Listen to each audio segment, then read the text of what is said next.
کشتی طوفان میں اس وقت پھنستی ہے جب کہ اس کشتی میں کوئی ایسا شخص بیٹھا ہو جو اپنے مالک کی اجازت کے بغیر بھاگا ہو. ایسا غلام جو مالک کی اجازت کے بغیر بھاگا ہو، اس کے لیے وہ قرآن اندازی کیا کرتے تھے.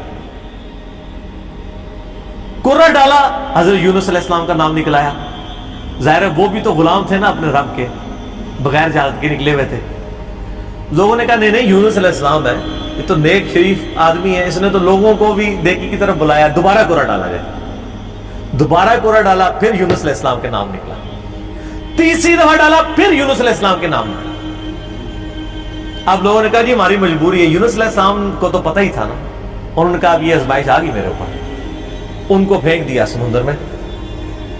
قرآن کہتا ہے بڑی مچھلی نے ان کو نگل لیا. قرآن میں دن نہیں آئے. ہمارے ایک سب کانٹیننٹ میں مشہور ہے کہ 40 دن رہے. تو رات میں دن آئے 3 days and 3 nights. جونا علیہ السلام، جونا کہا جاتا ہے انگلش میں یونس کو. یونس علیہ السلام 3 دن اور 3 رات تک، یعنی کتنے بن گئے وہ 72 گھنٹے بن گئے. اتنی دیر مچھلی کے پیٹ میں رہے، 3 دن اور 3. اور ظاہر مچھلی کے پیٹ میں، ویل مچھلی کے پیٹ میں رہے، اور پیٹ میں بھی ظاہر ہے وہ میدے میں ساری گرمائش ہوتی ہے. پورا جسم ان کا، یعنی وہ تو اللہ نے ان کو زندگی دی، وہاں تو آکسیجن بھی کوئی نہیں تھی، وہ تو معجزانہ طور پہ ہی زندہ رہے. بہرحال جسم پہ اثرات آئے ان کے، اور وہاں پہ انہوں نے پھر یہ دعا مانگی، لا الہ الا انت سبحانک انی کنت من الظالمین. بس یہ پڑھتے رہے. اللہ تعالیٰ ہے ہمیں اندھیروں میں اس نے پکارا، اور اللہ نے دیکھے ان اندھیروں میں بھی اپنے اس بندے کی ندا کو سنا. کذالک ننجی المؤمنین، اسی طریقے سے ہم مومنین کو بھی نجات دیں گے جو ہمیں پکارے گا. اور یہاں پہ وہ کہتے ہیں آیت کریمہ بڑا گرم ہوتا ہے جی، وضو کر کے بیٹھو، خوشبو لاؤ. حالانکہ جس شخص نے یہ پہلی دفعہ پڑھا ہے اس نے خوشبو والی جگہ پہ نہیں پڑھا. مچھلی کے تعفن والی سب سے زیادہ جگہ میدے ہی ہوتی ہے. میدے میں ہی سارا تعفن ہوتا ہے. یہ ڈکار آپ جتنے لیتے ہیں سب کچھ گیسیں ساری میدے میں ہی ہوتی ہے. اللہ کے ذکر کے لیے کوئی پروٹوکول نہیں. صحیح مسلم میں حدیث ہے کہ نبی علیہ السلام حالت جنابت میں بھی اما عائشہ کہتی ہیں اللہ کو یاد کرتے تھے. اور جامعہ ترمذی اور ابو داؤد میں مولا علی علیہ السلام سے حدیث ہے کہ نبی علیہ السلام کو قرآن پڑھنے سے حالت جنابت کے علاوہ اور کوئی حالت مانے نہیں ہوتی تھی. قرآن کے لیے جنابت سے آزاد ہونا شرط ہے. بغیر وضو کے بھی قرآن پڑھ سکتے ہیں، اور باقی اذکار تو جنابت کی حالت میں بھی آپ پڑھ سکتے ہیں. قرآنی دعائیں بھی پڑھ سکتے ہیں قرآن کی نیت کے بغیر، جسٹ ذکر کے طور پہ. کیونکہ آپ جتنے ذکر کر رہے ہیں وہ تو قرآن میں ہے نا. اللہ اکبر بھی تو قرآن کا حصہ ہے، سبحان اللہ بھی ذکر. لیکن اس وقت آپ ذکر کی نیت سے نہیں بلکہ دعا کی نیت سے پڑھتے ہیں. ربنا آتنا فی الدنیا پڑھیں، لا الہ الا انت سبحانک انی کنت من الظالمین بے شک پڑھیں حالت جنابت. دروشی بھی پڑھیں. یہ ادھر مشہور کیا جی دروشی بھی مطلب بغیر وضو کے نہیں پڑھنا. یار ہم لوگوں نے کیا باتیں مشہور کی ہیں اللہ کے بندو. یہ ساری جذباتی ڈاکٹرائنز ہیں. ٹھیک ہے، دروشی پہ میرا مسئلہ نمبر 56. اور میں آپ کو بتاؤں یہ وہ ڈاکٹرائن ہے جو ہمارے علماء نے کتابوں میں نہیں لکھی ہوئی، صرف عوام کو پٹیاں پڑھانے کے لیے. کچھ ایسے جھوٹ ہیں جو ان کو اتنی شرم آئی کہ کتابوں میں بھی نہیں ہے، صرف پبلک کو پٹی پڑھانے کے لیے. جیسے جی وہ بت رکھ کے آتے تھے اس لیے رفع الیدین ہوتا تھا. اب یہ اتنا بڑا جھوٹ تھا کہ کتاب میں نہیں لکھا انہوں نے. بہرحال یہ ان کی جو جعلی اور کمزور روایتیں ان سے زیادہ کارآمد ہے. عام آدمی کو یہی پتا ہے کہ جی وہ جی بت رکھ کے آتے سے چل گیا، شڑول چھوڑی ہے، شڑول چل گئی ہے، دوسری چیز نہیں چلی. اور پھر عام بھی پھر اس کا جواب پھر شڑول سے ہی دیتے ہیں، اینٹی وینم پھکی الزامی جواب. اچھا ہم کہتے ہیں اچھا یار یہ منع ہو گیا تھے عید دی نماز پڑھی جائے کدے، کہتے ہیں ہاں تو عید ہی سے بار بار کر دو. آہو جی اسی تے سوچے ہی نہیں کدے. تو تہاڈی مولوی نے مت ماری ہے نا کہ اس دن جڑا بت رکھ کے آندے ہو تسی، عید والے دن بھی تو آپ کرتے ہیں، پھر وطر کا بھی کرتے ہیں. بل میں ضمن بات ذہن میں آ گئی کیونکہ مجلس میں پھر اسی طرح گفتگو ہوتی ہے. اچھا تو یونس علیہ السلام کو اللہ تعالیٰ نے پھر نجات دی. پھر قرآن حکیم میں آتا ہے کہ مچھلی نے ان کو اگل دیا کنارے پہ. وہاں اللہ نے قرآن حکیم میں آتا ہے ان کے لیے کدو کی بیل اگا دی. ظاہر ہے کہ جسم پورا ایک وہ اثرات کی وجہ سے جسم کے اوپر نئی ایک کھال ان کی اگی. دوبارہ سے ان کے سارے معاملات ہوئے اور اللہ تعالیٰ نے ان کو ایک نئی زندگی دی اور ان پہ عطا فرمایا. اس کے بعد معاف کر دیا. لیکن آپ دیکھیں کہ اس غلطی کا ایک تو عطاب یونس علیہ السلام پہ آیا اور دوسرا اس کا کریڈٹ ان کی امت کو مل گیا. امت کو کریڈٹ مل گیا اس ڈیبٹ کا. اور سورہ یونس جس کا نام ہی سورہ یونس ہے, اس میں حضرت یونس علیہ السلام کا نام آیا ہے. اللہ طرف آتا ہے کبھی ایسا نہیں ہوا کہ کسی قوم پہ عذاب آ کا فیصلہ ہو جائے اور وہ عذاب ان سے ٹل جائے, الا قوم یونس, سوائے قوم یونس, کہ یونس علیہ السلام کی قوم سے یہ عذاب ٹل گیا. کیوں؟ جب یونس علیہ السلام وہاں سے نکلے اور عذاب کے اثار نمایاں ہوئے, عذاب ٹلنا کوئی نہیں تھا. عذاب تو فرعون پہ بھی آیا, اس نے بھی تو کہا تھا نا میں ایمان لایا موسیٰ اور ہارون کے رب پہ. اللہ نے کیا فرمایا قرآن میں, الآن, اب لایا, کوئی فائدہ نہیں, ڈبو دیا. یہاں پہ بھی جب عذاب سامنے آیا نا, پوری قوم یونس تقریباً 1,00,000 اور اس سے چند زائد لوگ تھے, سارے کے سارے سجدے میں گر پڑے. انہوں نے کہا یا اللہ معاف کر دے, معاف کر دے, معاف. یونس علیہ السلام واپس قوم میں, قوم زندہ کی زندہ.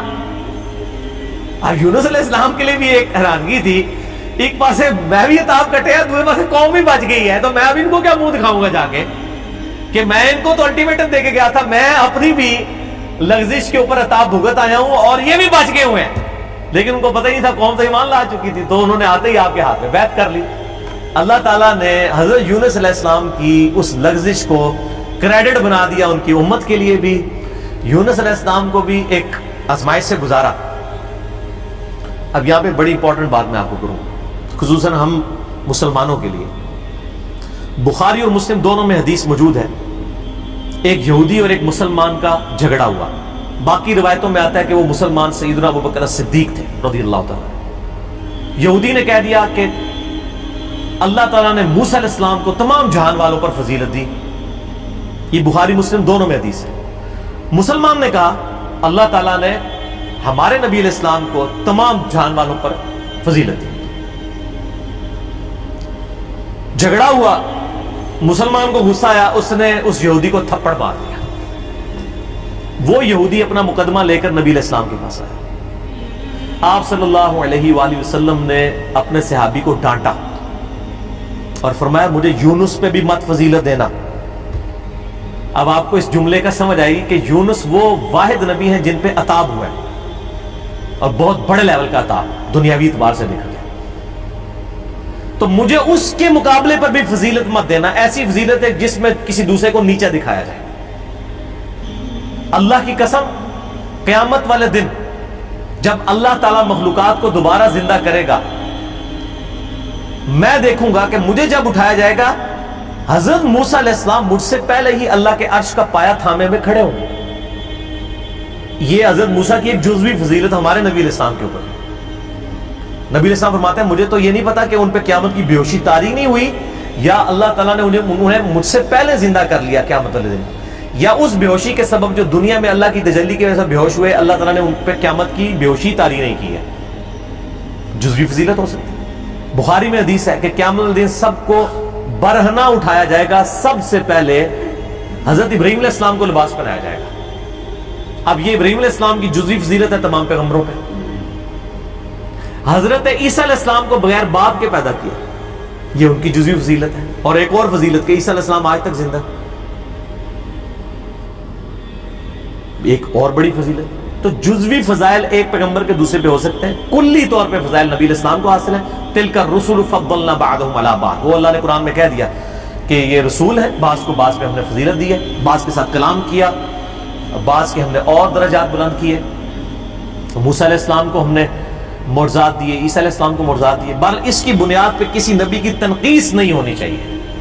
ٹھیک ہے, تنقیص کا جب پہلو نکلے گا نا, کمپیریزن آپ شروع کر دیں گے, تو وہ پھر خطرناک معاملہ ہو جائے گا. اس معاملے میں آپ نے اوائڈ کرنا چاہیے. اس لیے میں بارہا کہتا ہوں, میں پرسنلی مجھے یہ سلام بڑا پسند ہے, مصطفیٰ جان رحمت پہ لاکھوں سلام, لیکن اس میں کچھ اشعار ایسے ہیں کہ جو ہمیں اس طرف شائبہ کروا دیتے ہیں کہ یہ گستاخانہ ہے. کس کو دیکھا یہ موسیٰ سے پوچھے کوئی, آنکھ والوں کی ہمت پہ لاکھوں سلام.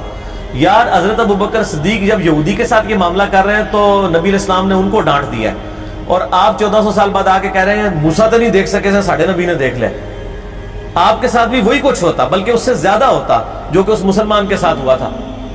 اس لیے کہ آپ ایک غلط ٹریک کے اوپر چڑھ رہے ہیں, نبی علیہ السلام کی ذات کی ایک غلط تعریف بیان کر رہے ہیں. آپ ویسے بیان کریں کہ ہمارے نبی علیہ السلام نے خواب میں اللہ کی زیارت کی ہے, یہ ضرور بیان کریں, لیکن کمپیریزن نہ کریں. یہ والا جو معاملہ ہے تو اسی کو کہا جاتا ہے تفضیل بین الرسل. تفضیل عربی میں کہیں گے. ایک رسول کو دوسرے پہ فضیلت دینا یہ جائز اور حلال ہے, قرآن نے بھی دی ہے. لیکن تفریق بین الرسل, رسولوں میں فرق کر دینا ایمان لانے کے اعتبار سے یا کسی کو اونچا نیچا دکھانے کے فور, یہ حرام ہے. تفضیل بین الرسل جائز ہے, تفریق بین الرسل حرام ہے. حضرت عیسیٰ علیہ السلام کا بھی گستاخ اتنا ہی بڑا گستاخ ہے جتنا ہمارے نبی علیہ السلام کا گستاخ ہے.